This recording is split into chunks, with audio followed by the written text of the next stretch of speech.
Glad you've joined us. This is the Patrick Coffin Show. Before I introduce the guest and the topic, I want to mention Coffin Nation, the largest culture building community in the world, possibly in the visible galaxy. It's called Coffin Nation. Members now in 25 countries. We have a blast protecting the legacy that God has given us to our children, our grandchildren.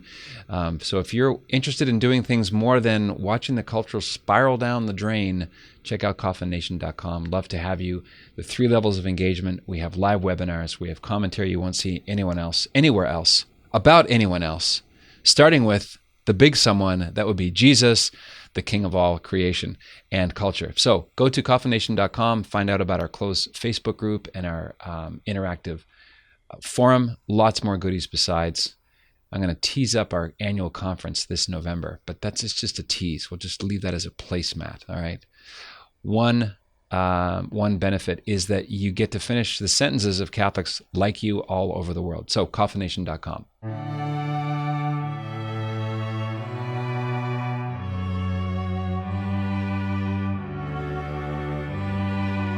Our guest is Carl Olson, Carl E. Olson to be specific. We're going to talk about some of the fallout of the Querida Amazonia document and talk about church priorities under the pontificate of Pope Francis and what it's like to be a Catholic journalist trying to balance truth and love and balance. Carl is the editor of Catholic World Report. He's the author of Will Catholics Be Left Behind? Did Jesus Really Rise from the Dead? And Called to be Children of God on Theodosis, Divination. Carl, sir, welcome. Thank you, Patrick. Great to be with you. This is fun.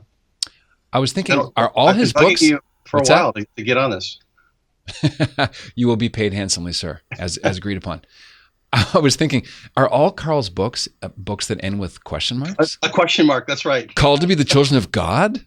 That's right. Nice. Hey, So I just cranked through one of your latest missives, and it's on Querida Amazonia, the post-Synod document, the Apostolic Exhortation. I've done a Coffin report on it and a little reference to it with a recent live stream with our mutual friend George Newmeyer. Your take on it, it's titled Progressives and the Problem of Being More Francis Than the Pope. I see what you did there. You're a lot more irenic toward this Apostolic Exhortation. What irritated me going through it, Carl, is how little it resembles apostolic exhortations from the past. It doesn't matter what pope. The opening sentence is, it sounds like it was written for a National Geographic travel documentary. The Amazonian region stands in all its majesty, its mystery, its glory, or whatever. I just channeled my own inner Rod Serling there. But a lot of enthusiasms from the 60s, a lot of German church synodal. There's another word we're supposed to pretend we've been using our whole life, right? Synodal. It just seemed like a mixture of 60s and 70s bromides with a kind of ironically patronizing tone toward people in the Amazonian era. My wife is from Peru. Her father is from an area called Ica, which is Amazonia. People there who are actual Catholics, they don't like this.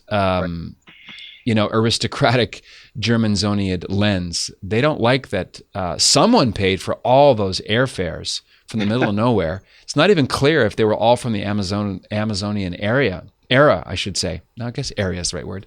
For the Synod, it's almost like they were used as political props or photo op objects. Do you see where I'm going? We are in the Amazonian era, right? I mean, that's right. Yeah, I mean, to be only slightly flippant about it, when you read the document, that's what kind of comes through. All of a sudden, the church is supposed to have an Amazonian face.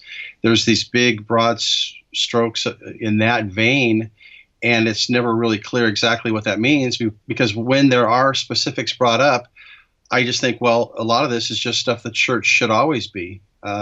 Talking about the church being humble, the church going out and evangelizing, the church being this or that. Yeah. Well, this is what the church is always supposed to be. So to couch it in terms of having an Amazonian face and to have, there's this language that I think it was Father Peter Stravinskas in the piece he wrote for Catholic World Report on this.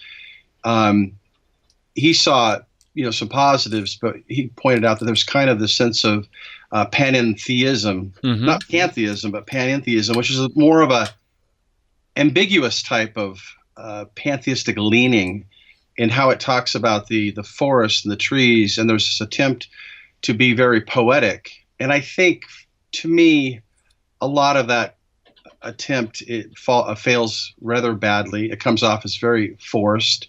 There's a contrived quality, but I think that's fitting.